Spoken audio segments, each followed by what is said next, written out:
আল্লাহু আকবার বলে সালাত আরম্ভ করবেন।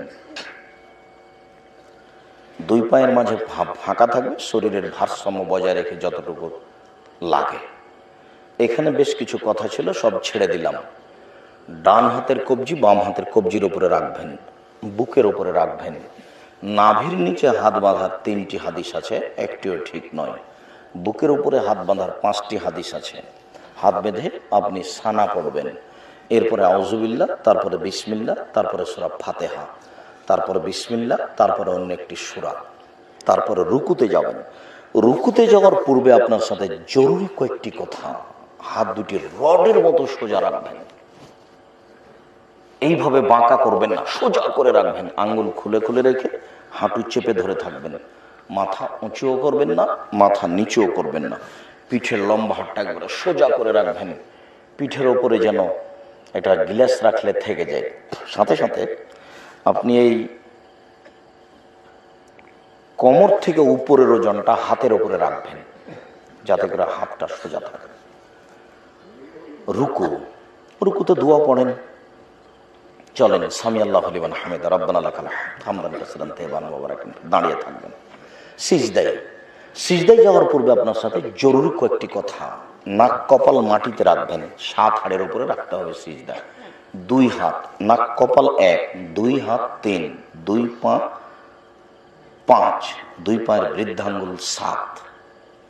সিজদায় থাকাকালীন গাও চুলকাবেন না।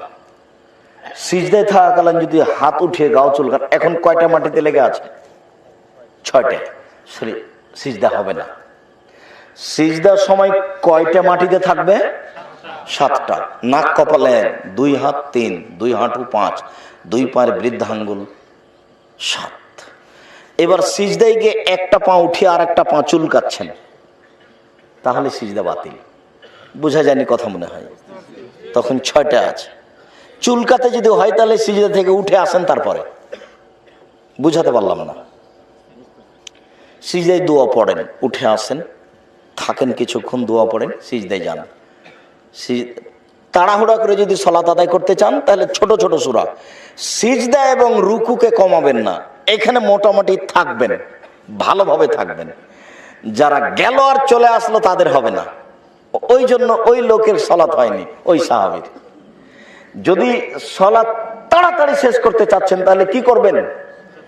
ইন্না আতাইনাকাল কাসার ফাসাল্লি লিরাব্বিকা ওয়ানহার ইন্না শানিআকা হুয়াল আবতার। ছোট সূরা দিয়ে তাড়াতাড়ি চলে যান, কিন্তু রুকুতে ঠিকই থাকেন। বুঝাতে পারলাম না? সিজদায় ঠিকই থাকেন। তো তাড়াতাড়ি করতে চাচ্ছেন তো সেটা কি করবেন? সূরা ইখলাস পড়েন, সবচেয়ে ছোট সূরা, বারবার পড়েন। সূরা আসর পড়েন, একটাই পড়েন সব রাকাতি, তাড়াতাড়ি শেষ করেন।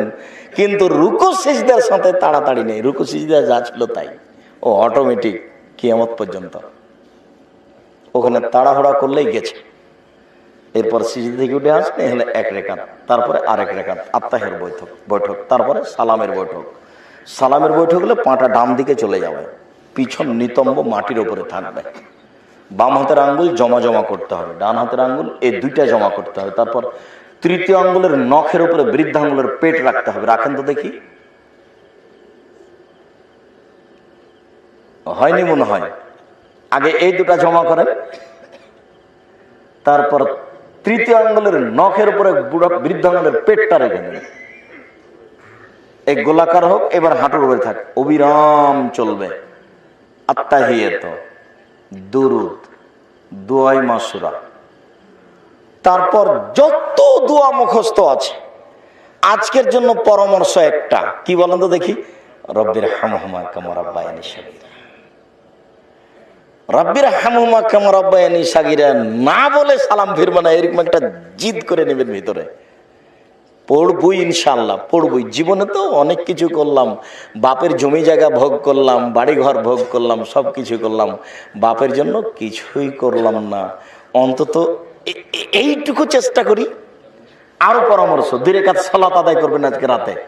2 রাকাত সালাত আদায় করে আল্লাহকে বলবেন, এই 2 রাকাত সালাত আদায় করছি তোমার কাছে এই কথা বলার জন্য যে আমি সালাম ফিরার পূর্বে যেন এই দোয়াটা বলতে পারি।